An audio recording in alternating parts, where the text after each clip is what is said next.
स्वागत है आपके अपने YouTube चैनल जीएस विद आशु 3.0 पर। बीपीएससी टीआरई 4.0 के लिए आज हम लोग पॉलिटी से संबंधित 1000 प्लस प्रश्नों का टेस्ट सीरीज स्टार्ट किया जा रहा है, जिसमें कि आज हम लोग सेट नंबर 1 को लगाने वाले हैं। इसमें सारे के सारे प्रश्न बहुत ही इंपॉर्टेंट दिए गए हैं, जो आपके एग्जाम में आने की पूरी संभावना है। अगर आपका भी सपना है एक सरकारी टीचर बनकर गाँव मोहल्ले समाज का नाम रोशन करना, तो हर दिन प्रैक्टिस करते रहिए ताकि एक सीट कंफर्म हो सके। चलिए शुरू करते हैं। वीडियो स्टार्ट करने से पहले आप लोगों से एक ही रिक्वेस्ट है, प्लीज़ वीडियो को लाइक और सेशन ख़त्म होने के बाद किसी भी एक ग्रुप में शेयर जरूर कर दीजिएगा। चलिए शुरू करते हैं। पहला प्रश्न है, 1922 में किस व्यक्ति ने मांग की थी कि भारत की जनता स्वयं अपने भविष्य का निर्धारण करेगी? तो दोस्तों वह व्यक्ति थे Mahatma Gandhi. Option number A सही हो जाएगा। 1922 में महात्मा गांधी ने मांग की थी कि भारत की जनता स्वयं अपने भविष्य का निर्धारण करेगी। अगला प्रश्न है, किस व्यक्ति ने वर्ष 1922 में यह मांग की थी कि भारत के संविधान की संरचना हेतु गोलमेज सम्मेलन बुलाना चाहिए? तो दोस्तों वह व्यक्ति थे Motilal Nehru. Option number A सही हो जाएगा। मोतीलाल नेहरू ने वर्ष 1922 में यह मांग की थी कि भारत के संविधान की संरचना हेतु गोलमेज सम्मेलन बुलाना चाहिए। अगला प्रश्न देखते हैं, कांग्रेस के किस वर्ष किसी प्रकार के बाह्य हस्तक्षेप के बिना भारतीय जनता द्वारा संविधान के निर्माण की मांग को लेकर प्रस्ताव पारित किया गया था? तो दोस्तों वह वर्ष था वर्ष 1936 का। ऑप्शन नंबर सी सही हो जाएगा। कांग्रेस ने वर्ष 1936 में किसी प्रकार के बाह्य हस्तक्षेप के बिना भारतीय जनता द्वारा संविधान के निर्माण की मांग को लेकर प्रस्ताव पारित किया था। अगला प्रश्न है, वर्ष 1938 में किस व्यक्ति ने वैक्स मताधिकार के आधार पर संविधान सभा के गठन की मांग की थी? आंसर हो जाएगा जवाहरलाल नेहरू। वर्ष 1938 में जवाहरलाल नेहरू ने वैक्स मताधिकार के आधार पर संविधान सभा के गठन की मांग की थी। अगला प्रश्न देखते हैं, प्रश्न नंबर 5। वर्ष 1942 में किस योजना के तहत यह स्वीकार किया गया कि भारत में एक निर्वाचित संविधान सभा का गठन होगा जो युद्धोपरांत संविधान का निर्माण करेगी? तो दोस्तों वह योजना हो जाएगी क्रिप्स योजना। ऑप्शन नंबर सी सही हो जाएगा। वर्ष 1942 में क्रिप्स योजना के तहत यह स्वीकार किया गया कि भारत में एक निर्वाचित संविधान सभा का गठन होगा जो युद्धोपरांत संविधान का निर्माण करेगी। अगला प्रश्न है, निम्न में से किसकी सिफारिश पर संविधान सभा का गठन किया गया था? आंसर हो जाएगा option number B, cabinet mission योजना के तहत। कैबिनेट मिशन योजना के तहत संविधान सभा का गठन किया गया था। अगला प्रश्न है, कैबिनेट मिशन योजना में क्या संविधान निर्माण के लिए प्रस्तावित संविधान सभा को वैक्स मताधिकार के आधार पर निर्वाचित करने को स्वीकार किया गया था? तो दोस्तों इसका आंसर हो जाएगा ऑप्शन नंबर बी, नहीं। अगला प्रश्न है, कैबिनेट मिशन योजना के अनुसार संविधान सभा में कुल कितने सदस्य होने थे? इंपॉर्टेंट प्रश्न है। कैबिनेट मिशन योजना के अनुसार संविधान सभा में कुल 389 सदस्य होने थे। ऑप्शन नंबर ए सही हो जाएगा। अगला प्रश्न देखते हैं, प्रस्तावित मूल संविधान में कुल सदस्यों का बंटवारा किस प्रकार होना निश्चित हुआ था? आंसर हो जाएगा ऑप्शन नंबर डी, उपयुक्त सभी। यानी कि ब्रिटिश प्रांतों के 292 प्रतिनिधित्व, देशी रियासतों से 93 प्रतिनिधित्व, मुख्य कमिश्नर क्षेत्रों के 4 प्रतिनिधित्व। अगला प्रश्न है, मुस्लिम लीग के 2 अलग अलग संविधान सभा एक मुस्लिमों के लिए और एक हिंदुओं के लिए मांग की थी। कांग्रेस ने कितने संविधान सभा की मांग की थी? आंसर हो जाएगा option number A, 1। Muslim league ने 2 अलग अलग संविधान सभा एक मुस्लिमों के लिए और एक हिंदुओं के लिए मांग की थी। कांग्रेस ने एक संविधान सभा की मांग की थी। अगला प्रश्न देखते हैं 11 नंबर, कैबिनेट मिशन योजना के तहत संविधान सभा के निर्वाचन में क्या मुस्लिम लीग ने भाग लिया था? तो आंसर हो जाएगा हाँ। अगला प्रश्न देखते हैं 12 नंबर, इंपॉर्टेंट प्रश्न है, संविधान सभा के लिए चुनाव कब निश्चित हुआ था? संविधान सभा के लिए चुनाव निश्चित हुआ था जुलाई 1946 में। Option number B. अगला प्रश्न है, संविधान सभा का चुनाव निम्न में से किस आधार पर हुआ था? संविधान सभा का चुनाव हुआ था वर्गीय मताधिकार के आधार पर। Option number D. अगला प्रश्न है, संविधान सभा के सदस्य डैश प्रतिनिधित्व थे। संविधान सभा के सदस्य प्रतिनिधित्व थे जनता द्वारा अप्रत्यक्ष रूप से निर्वाचित। Option number B. अगला प्रश्न देखते हैं, संविधान सभा के सदस्यों को निम्न में से किसने प्रत्यक्ष रूप से निर्वाचित किया था। संविधान सभा के सदस्यों को प्रत्यक्ष रूप से निर्वाचित किया था प्रांतों की विधानसभा ने। ऑप्शन नंबर ए सही हो जाएगा। अगला प्रश्न है, मुस्लिम लीग ने संविधान सभा का बहिष्कार किस कारण से किया था। मुस्लिम लीग ने संविधान सभा का बहिष्कार किया था। मुस्लिम लीग मुस्लिमों के लिए एक अलग संविधान सभा चाहते थे। ऑप्शन नंबर सी सही हो जाएगा। अगला प्रश्न देखते हैं, संविधान सभा में विभिन्न प्रांतों के लिए 296 सदस्यों का निर्वाचन होना था। इनमें से कांग्रेस के कितने प्रतिनिधित्व निर्वाचित होकर आए थे। प्रश्न इंपॉर्टेंट है। संविधान सभा में विभिन्न प्रांतों के लिए 296 सदस्यों का निर्वाचन होना था। इनमें से कांग्रेस के 208 प्रतिनिधित्व निर्वाचित होकर आए थे। अगला प्रश्न है, पुनर्गठन के फलस्वरूप वर्ष 1947 में संविधान सभा के सदस्यों की संख्या कितनी रह गई थी। प्रश्न इंपॉर्टेंट है। पुनर्गठन के फलस्वरूप वर्ष 1947 में संविधान सभा के सदस्यों की संख्या रह गई थी 299। ऑप्शन नंबर ए सही हो जाएगा। अगला प्रश्न है, इंपॉर्टेंट है, संविधान सभा में किस देशी रियासत के प्रतिनिधित्व ने भाग नहीं लिया था। आंसर हो जाएगा ऑप्शन नंबर सी, हैदराबाद ने। अगला प्रश्न है, संविधान सभा में किस प्रांत के प्रतिनिधित्व सर्वाधिक थे। संविधान सभा में जिस प्रांत के प्रतिनिधित्व सर्वाधिक थे वह प्रांत हो जाएगा संयुक्त प्रांत। अगला प्रश्न है, जवाहरलाल नेहरू के नेतृत्व में अंतरिम सरकार का गठन कब हुआ था। प्रश्न इंपॉर्टेंट है और पहले भी पूछा गया है एग्जाम में। जवाहरलाल नेहरू के नेतृत्व में अंतरिम सरकार का गठन किया गया था सितंबर 1946 में। ऑप्शन नंबर सी सही हो जाएगा। अगला प्रश्न देखते हैं 22 नंबर, मुस्लिम लीग कब अंतरिम सरकार में शामिल हुई थी। प्रश्न इंपॉर्टेंट है। मुस्लिम लीग अंतरिम सरकार में शामिल हुई थी अक्टूबर 1946 में। ऑप्शन नंबर बी सही हो जाएगा, अक्टूबर 1946।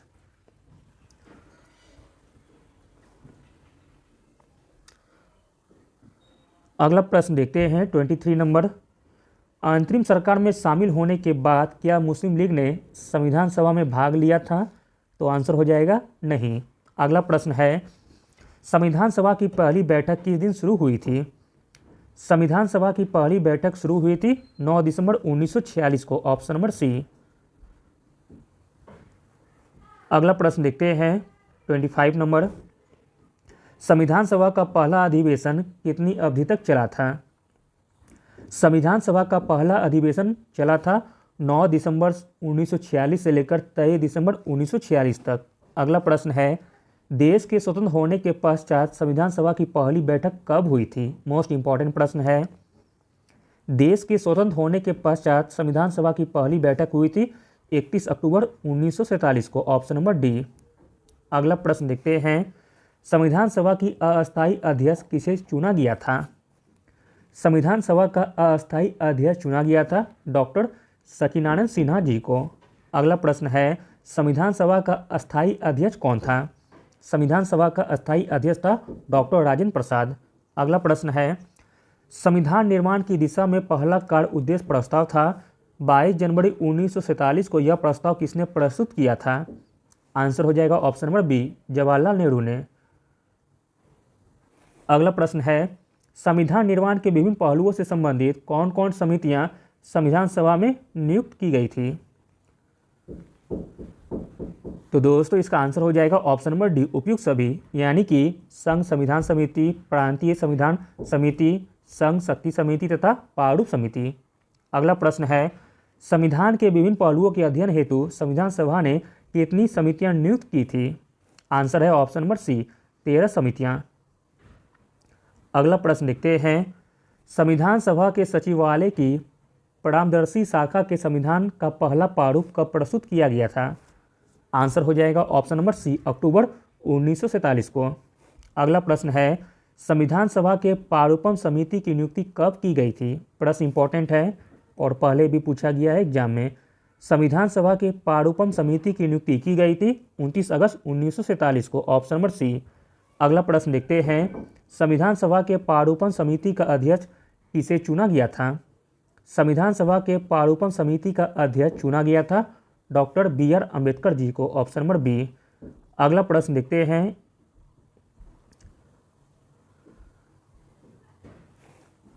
संविधान सभा के पारूपम समिति के सदस्यों की संख्या कितनी थी? संविधान सभा के पारूपम समिति के सदस्यों की संख्या थी 7, ऑप्शन नंबर बी। अगला प्रश्न देखते हैं, पारूपम समिति के प्रारूप संविधान तैयार कर कब संविधान सभा के अध्यक्ष को प्रस्तुत किया गया था? आंसर है ऑप्शन नंबर सी, फरवरी 1948 को। पारूपम समिति ने प्रारूप संविधान तैयार कर फरवरी 1948 को अध्यक्ष को प्रस्तुत किया था। अगला प्रश्न है, संविधान सभा के प्रारूपम संविधान पर अनुच्छेदवार विचार विमर्श करना कब से प्रारंभ हुआ था? आंसर है ऑप्शन नंबर डी, 15 नवंबर 1948 को। संविधान सभा के प्रारूप संविधान पर अनुच्छेदवार विचार विमर्श करना प्रारंभ हुआ था 15 नवंबर 1948 को। अगला प्रश्न है, निम्न में से कौन प्रारूपम समिति का सदस्य नहीं था? प्रारूप समिति का सदस्य जो नहीं था वह हो जाएंगे Jawaharlal Nehru, option number A. अगला प्रश्न देखते हैं, संविधान सभा के प्रारूप संविधान की प्रत्येक अनुच्छेद को कितने वाचन के पश्चात अंतरिम रूप से पारित किया गया था? आंसर हो जाएगा ऑप्शन नंबर सी, 3 वाचन के पश्चात। संविधान सभा के प्रारूप संविधान की प्रत्येक अनुच्छेद को 3 वाचन के पश्चात अंतिम रूप से पारित किया गया था। अगला प्रश्न है, संविधान सभा में सभी निर्णय किस आधार पर लिया गया था? आंसर है ऑप्शन नंबर डी, सहमति और समायोजना के तहत। अगला प्रश्न है, प्रारूप संविधान से संबंधित लगभग 7000 संशोधन प्रस्ताव संविधान सभा में रखे गए, उनमें से कितने पर विचार विमर्श किया गया था? आंसर है ऑप्शन नंबर सी, 2473 पर। अगला प्रश्न देखते हैं, मोस्ट इंपॉर्टेंट प्रश्न है, संविधान सभा ने संविधान को अंतिम रूप से किस दिन पारित किया था? संविधान सभा ने संविधान को अंतिम रूप से पारित किया था 26 नवंबर 1949 को। अगला है, संविधान सभा अंतिम रूप से किस दिन आखिरी बार मिली थी? संविधान सभा अंतिम रूप से आखिरी बार मिली थी 24 जनवरी 1950 को, ऑप्शन नंबर सी। अगला प्रश्न है, संपूर्ण भारतीय संविधान के निर्माण में संविधान सभा को कितना समय लगा था? संपूर्ण भारतीय संविधान के निर्माण में संविधान सभा को टाइम लगा था 2 वर्ष 11 माह 18 दिन का। अगला प्रश्न देखते हैं, संविधान सभा के अंतिम दिन सभा के पटल पर भारतीय संविधान की कितनी प्रतियां रखी गई जिन पर सभी सदस्यों के साइन किए गए थे? आंसर है ऑप्शन नंबर बी, 3 प्रतियां पर। अगला प्रश्न है, संविधान सभा के कितने उपस्थित सदस्यों ने संविधान पर साइन किए थे? आंसर है ऑप्शन नंबर बी, 284 सदस्यों ने। संविधान सभा के 284 उपस्थित सदस्यों ने संविधान पर साइन किए थे। अगला प्रश्न है, संविधान सभा के प्रारूपम समिति द्वारा प्रस्तुत प्रारूप संविधान में कितने अनुच्छेद और अनुसूचियां थी? आंसर है ऑप्शन नंबर ए, 305 अनुच्छेद और 8 अनुसूचियां। संविधान सभा के प्रारूपम समिति द्वारा प्रस्तुत प्रारूप संविधान में 305 अनुच्छेद और 8 अनुसूचियां थी।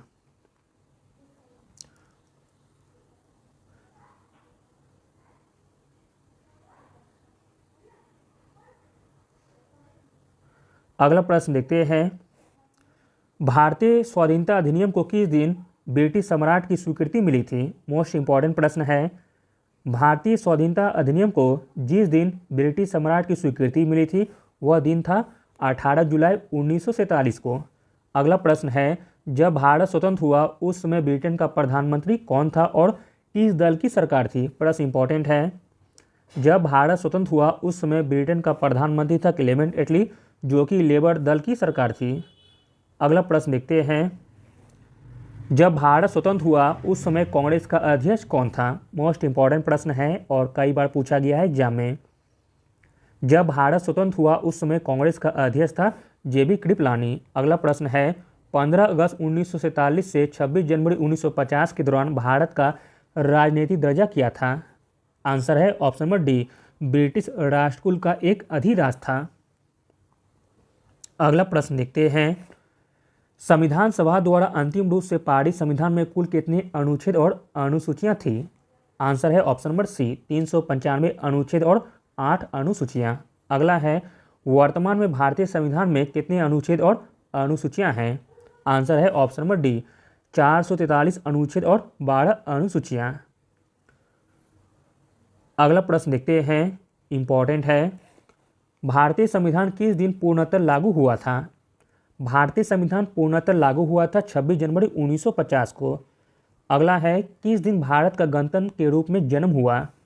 भारत का गणतंत्र के रूप में जन्म हुआ था 26 जनवरी 1950 को। भारत का गवर्नर जनरल निम्न में से किसका प्रतिनिधित्व था? आंसर है ऑप्शन नंबर ए ब्रिटिश सम्राट का। अगला प्रश्न देखते हैं, इम्पॉर्टेंट है, क्या 26 जनवरी 1950 के पूर्व भी भारतीय संविधान के कतिपय अंशों को लागू कर दिया गया था? तो हाँ हो जाएगा। अगला प्रश्न है, भारतीय संविधान के किन विषयों से संबंधित अनुच्छेदों को तुरंत प्रभावी किया गया था? आंसर है ऑप्शन नंबर ई उपयुक्त सभी, यानी कि अंतरिम संसद को, नागरिकता को तथा निर्वाचन को। यह तीनों विषयों को तुरंत प्रभावी किया गया था। अगला प्रश्न देखते हैं, उपयुक्त उपबंधों को किस दिन प्रभावी किया गया था, यानी कि संविधान को कब अंगीकार किया गया था? आंसर हो जाएगा 26 नवंबर 1949 को। अगला प्रश्न देखते हैं, क्या संविधान सभा 24 जनवरी 1950 को विघटित हो गई थी? तो आंसर हो जाएगा आंशिक रूप से सत्य है। अगला प्रश्न है, किस दिन से संविधान सभा का अंतरकालीन संसद के रूप में आविर्भाव हुआ था? मोस्ट इम्पॉर्टेंट है, संविधान सभा का अंतरकालीन संसद के रूप में आविर्भाव हुआ था 26 जनवरी 1950 को। ऑप्शन नंबर सी सही हो जाएगा। अगला प्रश्न है, भारतीय संविधान की प्रस्तावना में हमारे देश का कौन सा नाम उल्लेखित है? भारतीय संविधान की प्रस्तावना में हमारे देश का नाम उल्लेखित है भारत तथा इंडिया के नाम से। अगला प्रश्न है, भारतीय संविधान को किस दिन अंगीकृत, अधिनियमित और आत्मसात किया गया था? आंसर हो जाएगा ऑप्शन नंबर ए मिति मार्गशीर्ष शुक्ल सप्तमी संवत 2006 विक्रमी को। अगला प्रश्न देखते हैं, भारतीय संविधान कितने भागों में विभाजित है? आंसर है ऑप्शन नंबर सी 22 भागों में। भारत शासन अधिनियम 1935 की लगभग कितनी धाराओं को भारतीय संविधान के अंशतः या साधारण परिवर्तनों के साथ शामिल किया गया है? आंसर है ऑप्शन नंबर डी 200 धाराओं को। संविधान सभा में प्रस्तुत उद्देश्य प्रस्ताव में से अभिव्यक्त विचारों को भारतीय संविधान के किस भाग में पूर्णतः शामिल किया गया है? आंसर है ऑप्शन नंबर ए प्रस्तावना में। अगला प्रश्न देखते हैं, भारतीय संविधान की प्रस्तावना में क्या स्पष्ट नहीं होता है? भारतीय संविधान की प्रस्तावना में स्पष्ट नहीं होता है संविधान को लागू करने की तिथि। अगला है, भारतीय संविधान की प्रस्तावना के अनुसार भारत के शासन की सर्वोच्च सत्ता किसमें निहित है? आंसर है जनता में। Option number A. अगला प्रश्न है, भारतीय संविधान ने किस प्रकार के लोकतंत्र को अपनाया है? भारतीय संविधान ने जिस प्रकार के लोकतंत्र को अपनाया है वह है लोकतांत्रिक गणतंत्र को। Option number D. भारतीय संविधान की प्रस्तावना में वर्णित लोकतंत्र को किस रूप में स्वीकार किया गया है? आंसर है ऑप्शन नंबर डी उपयुक्त सभी के रूप में, यानी कि राजनीतिक लोकतंत्र के रूप में, सामाजिक लोकतंत्र के रूप में तथा आर्थिक लोकतंत्र के रूप में। अगला प्रश्न है, भारतीय संविधान के किस भाग को उसकी आत्मा की आख्या प्रदान की गई है? आंसर है ऑप्शन नंबर ए प्रस्तावना को। अगला प्रश्न देखते हैं, निम्न में से किन उद्देश्यों को भारतीय संविधान उद्घोषित नहीं करता है? तो दोस्तों वह उद्देश्य हो जाएगा अंतर्राष्ट्रीय शांति और सुरक्षा की अभिवृद्धि। अगला प्रश्न है, संविधान की प्रस्तावना पर किस क्रांति का प्रभाव नहीं झलकता है? संविधान की प्रस्तावना पर जिस क्रांति का प्रभाव नहीं झलकता है वह है चीन की क्रांति का। Option number D. अगला प्रश्न देखते हैं, मूल भारतीय संविधान के अनुसार भारत एक डैश है। मूल भारतीय संविधान के अनुसार भारत एक है प्रभुसंपन्न लोकतांत्रिक गणराज्य। Option number A.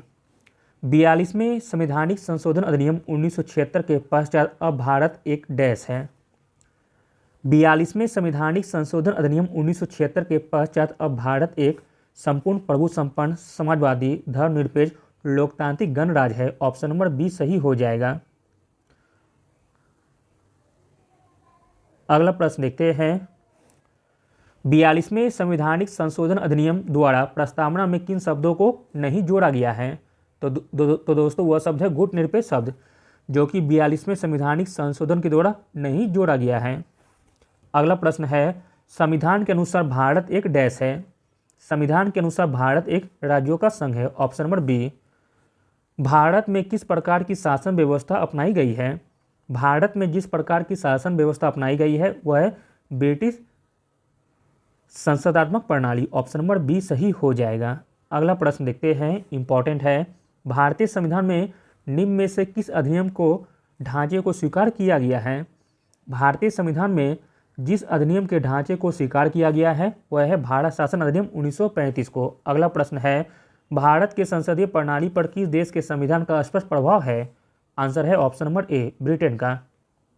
अगला प्रश्न है, राज्य के नीति निषेध सिद्धांतों की प्रेरणा किस देश के संविधान से मिली है? आंसर है ऑप्शन नंबर सी, आयरलैंड के संविधान से। अगला प्रश्न देखते हैं, किस देश के संविधान से भारतीय संविधान की संघीय व्यवस्था प्रभावित नहीं है? तो दोस्तों वह देश हो जाएगा दक्षिण अफ्रीका। ऑप्शन नंबर डी सही हो जाएगा। अगला प्रश्न देखते हैं, भारतीय संविधान में सम्मिलित शामिल समवर्ती सूची किस देश के संविधान से देन है? आंसर हो जाएगा ऑप्शन नंबर बी, ऑस्ट्रेलिया से। अगला प्रश्न है, भारतीय संविधान में आपात संबंधी उपबंध भारत शासन अधिनियम और डैश के संविधान से लिया गया है। भारतीय संविधान में आपात संबंधी उपबंध भारत शासन अधिनियम और जर्मनी के बीमर संविधान से लिया गया है। Option number B. अगला प्रश्न देखते हैं, संयुक्त राज्य अमेरिका के संवैधानिक आदर्शों पर भारतीय संविधान में कौन कौन व्यवस्था शामिल की गई है? आंसर है ऑप्शन नंबर डी, उपयुक्त सभी, यानी कि संघीय शासन प्रणाली, मौलिक अधिकार, स्वतंत्र व निरपक्ष सर्वोच्च न्यायालय और न्यायिक पुनर्विलोकन, यह तीनों अमेरिका से लिया गया है। अगला प्रश्न है, भारतीय संविधान द्वारा प्रदत्त मौलिक अधिकारों के स्थगन संबंधी कार्यपालिका के अधिकारों को किस देश के संविधान से लिया गया है? आंसर है ऑप्शन नंबर बी, जर्मनी के बीमर संविधान से। मौलिक अधिकार के स्थगन संबंधी कार्यपालिका के अधिकारों को जर्मनी के बीमर संविधान से ग्रहण किया गया है। अगला प्रश्न देखते हैं, भारतीय संविधान की संशोधन प्रक्रिया किस देश के संविधान से प्रभावित है? आंसर है ऑप्शन नंबर डी, दक्षिण अफ्रीका से। भारतीय संविधान के संबंध में कौन सा कथन सही है? भारतीय संविधान के संबंध में जो कथन सही है वह है ऑप्शन नंबर बी, यह दूसरे देशों के संविधानों से प्रभावित है। अगला प्रश्न है, भारत का संविधान है कठोर कम लचीला अधिक। अगला प्रश्न है, भारतीय संविधानों के संदर्भ में प्राय ही कहा जाता है कि यह वकीलों का स्वर्ग है। अगला प्रश्न है, भारतीय संविधान का प्रारूप डैश है? भारतीय संविधान का प्रारूप है संरचना में संघात्मक तथा भावना में एकात्मक। Option number C. अगला प्रश्न देखते हैं, भारतीय संविधान भावना में एकात्मक है क्योंकि केवल संसद को संवैधानिक संशोधन प्रक्रिया आरंभ करने की अधिकार है। कुछ स्थितियों में संसद को राज्य के लिए कानून बनाने का अधिकार है तथा अखिल भारतीय सेवाओं का कारण। ऑप्शन नंबर डी सही हो जाएगा, उपयुक्त में से तीनों। अगला प्रश्न है, भारत के नागरिकों को कितने प्रकार की नागरिकता प्राप्त है? आंसर है ऑप्शन नंबर ए, यानी कि एक प्रकार का। अगला प्रश्न देखते हैं, इंपॉर्टेंट है, क्या भारत के नागरिकों को संयुक्त राज्य अमेरिका के नागरिकों की भांति राज्य की नागरिकता प्राप्त है? तो आंसर हो जाएगा ऑप्शन नंबर बी, नहीं। भारत की नागरिकता निम्न में से किस प्रकार से प्राप्त की जा सकती है? भारत की नागरिकता प्राप्त की जा सकती है जन्मजात, देशीकरण, किसी क्षेत्र के भारतीय संघ में शामिल करके तथा वंशानुक्रम से। इस प्रकार ऑप्शन नंबर ई सही हो जाएगा, उपयुक्त सभी। अगला प्रश्न देखते हैं, संविधान के उपबंधों के अधीन किस प्रकार से किसी भारतीय नागरिक की नागरिकता समाप्त हो सकती है? आंसर हो जाएगा ऑप्शन नंबर डी, उपयुक्त सभी प्रकार से, त्यागने पर, वंचित किए जाने पर, पर्यावसन पर। अगला प्रश्न है, निम्न में से किस स्थिति से किसी व्यक्ति को भारतीय नागरिकता से वंचित नहीं किया जा सकता है। आंसर है ऑप्शन नंबर डी, उपयुक्त सभी प्रकार से। निर्वाचन के दौरान, युद्ध के दौरान, आपातकाल के दौरान, यह तीनों प्रकार की स्थिति में किसी व्यक्ति को भारतीय नागरिकता से वंचित नहीं किया जा सकता है। अगला प्रश्न देखते हैं, भारत में किसी नागरिक द्वारा किसी विदेशी राष्ट्र की नागरिकता देशीकरण द्वारा प्राप्त कर लेने पर क्या उसकी भारतीय नागरिकता समाप्त हो जाएगी? तो आंसर हो जाएगा हाँ। अगला है, ऐसे सभी व्यक्ति जो डैश या उसके पश्चात भारत में जन्म ग्रहण किया हो उन्हें जन्मजात भारतीय नागरिक समझा जाएगा। आंसर है ऑप्शन नंबर बी, 1 जनवरी 1949। ऐसे सभी व्यक्ति जो 1 जनवरी 1949 या उसके पश्चात भारत में जन्म ग्रहण किया हो या उन्हें जन्मजात भारतीय नागरिक समझा जाएगा। अगला प्रश्न देखते हैं, भारतीय संविधान के अंतर्गत भारत के नागरिकों को वे कौन से अधिकार प्राप्त हैं जो गैर नागरिकों को नहीं है? आंसर हो जाएगा ऑप्शन नंबर ई, उपयुक्त सभी। कुछ सार्वजनिक पदों की पात्रता, संसद व विधानमंडल के सदस्य होने का अधिकार, लोकसभा व विधानसभा के निर्वाचन के लिए अधिकार तथा अनुच्छेद 15, 16, 19 द्वारा प्रदत्त मौलिक अधिकार, यह तीनों अधिकार केवल भारतीयों को प्राप्त हैं। अगला प्रश्न है, संविधान द्वारा प्रदत्त नागरिकत्व के संबंध में संसद ने एक व्यापक नागरिकता अधिनियम कब बनाया था? तो दोस्तों, नागरिकता अधिनियम बनाया गया था वर्ष 1955 में। Option number C. अगला प्रश्न देखते हैं, मूल संविधान में राज्यों को कितने प्रवर्गों में रखा गया था? आंसर है 4। अगला प्रश्न है, मूल संविधान में राज्यों की संख्या कितनी थी? आंसर है ऑप्शन नंबर सी, 27। अगला प्रश्न देखते हैं, मूल संविधान में राज्यों को 4 अलग अलग प्रवर्गों में समाप्त करने के लिए किसकी अध्यक्षता में राज्य पुनर्गठन आयोग का गठन किया गया था? राज्य पुनर्गठन आयोग का गठन किया गया था फजल अली की अध्यक्षता में। Option number A. अगला प्रश्न है, राज्य पुनर्गठन अधिनियम कब पारित किया गया था? राज्य पुनर्गठन अधिनियम पारित किया गया था वर्ष 1956 को।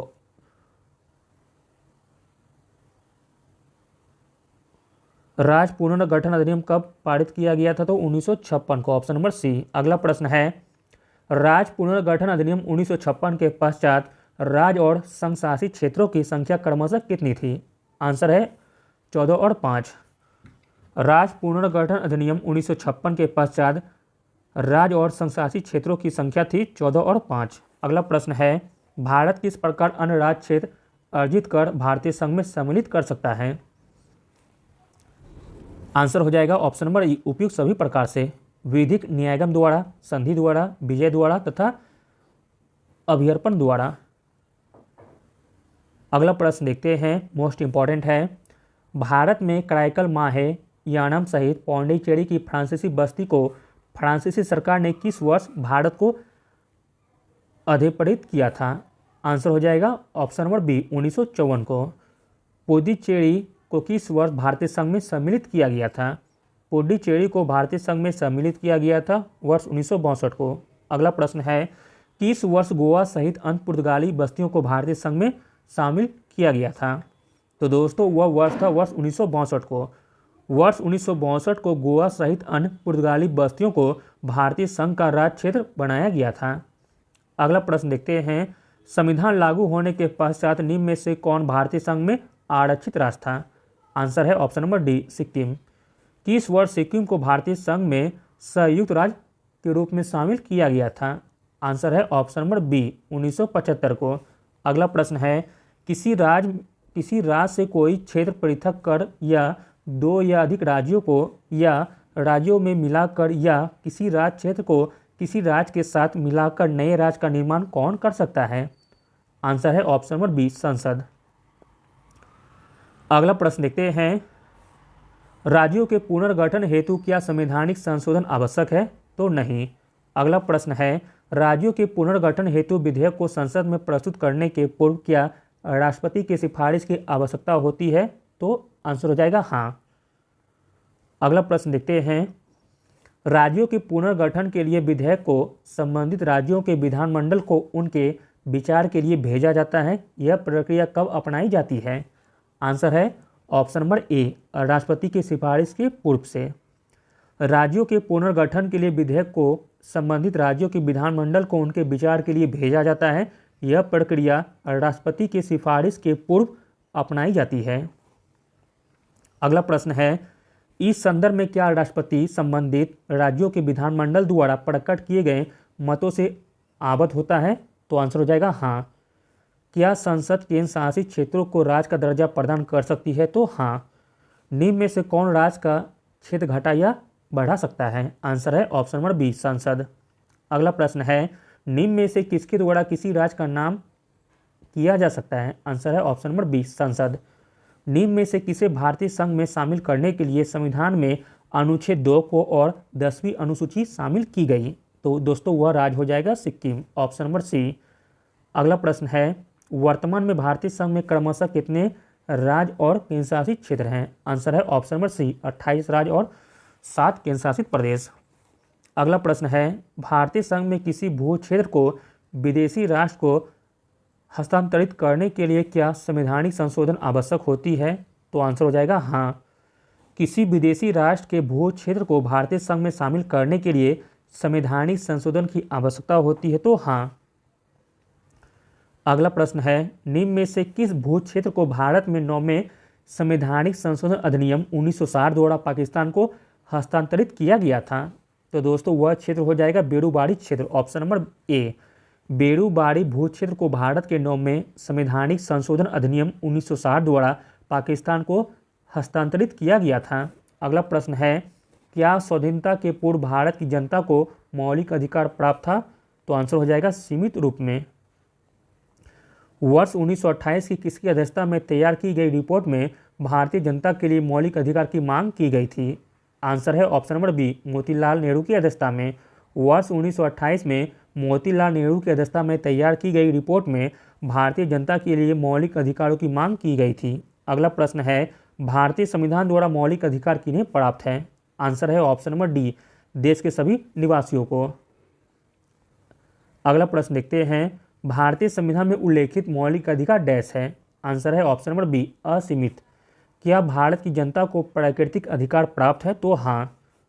संविधान के किस भाग में मौलिक अधिकार के प्रावधानों को शामिल किया गया है?